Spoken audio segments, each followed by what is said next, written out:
अथ कीलक श्रोतम, ये 3 अध्याय करके फिर सप्तशती पाठ करना पड़ता है रोज का 9 दिन। अथ कीलक श्रोतम, श्री दुर्गा सप्तशती मैया की जय।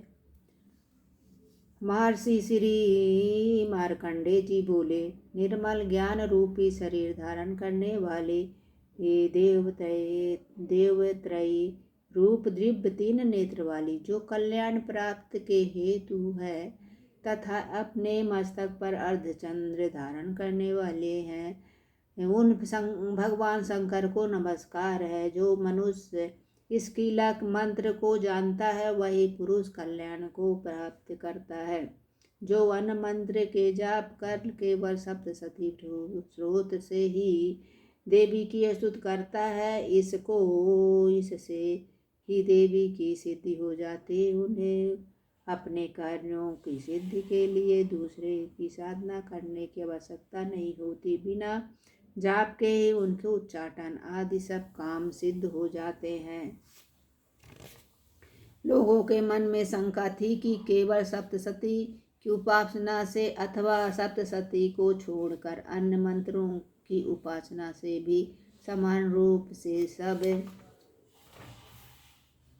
सब कार्य सिद्ध हो जाते हैं, तब उसमें से कौन सा सिद्ध साधन श्रेष्ठ साधन है। लोगों की इस शंका को ध्यान में रखकर भगवान शंकर ने अपने पास आए हुए जिज्ञासुओं को समझाया कि यह सप्तशती पाठ संपूर्ण श्रोत का कल्याण को देने वाला है। इसके पश्चात भगवान शंकर ने चनिका के सप्तशती नामक स्रोत को गुप्त कर दिया। अतः मनुष्य इसके वो बड़े पुण्य से प्राप्त करता है। जो मनुष्य कृष्ण पक्ष की 14 अथवा अष्टमी को एकाग्र होकर देवी का अपना सर्वस्व समर्पित कर देता है और फिर उसे प्रसाद रूप में ग्रहण करता है, उस पर देवी प्रसन्न होती है, अन्यथा नहीं होती। जिस प्रकार सिद्ध के प्रतिबंधक रूप कीलक के द्वारा भगवान शंकर ने इस स्रोत को कीलक कर रखा है, जो पुरुष इस सप्तशती को निष्कीलन करके नित्य पाठ करता है वह सिद्ध हो जाता है, वही देवों का पार्षद होता है और वहाँ गंधर्व होता है। सर्वस्व विचरते रहने पर भी उस मनुष्य को इस संसार में कहीं कोई डर नहीं होता।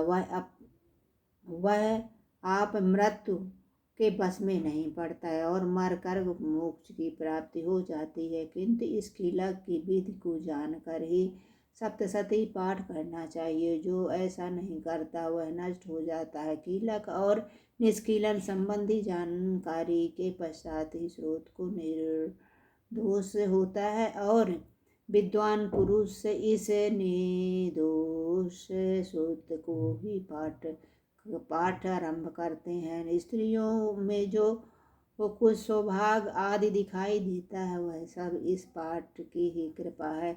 इसलिए यह कल्याणकारी स्रोत को सदा पाठ करना चाहिए।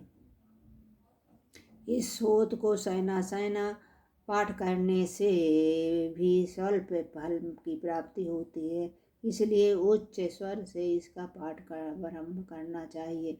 जिस देवी की प्रसाद ऐश्वर्य सौभाग्य आरोग्य संपत्ति शत्रुनाश तथा परम मोक्ष की प्राप्ति होती है, उस देवी की स्तुति मनुष्य को अवश्य करनी चाहिए।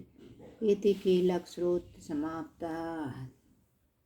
जय माता रानी, पहाड़ा वाली शेरा वाली माता की जय।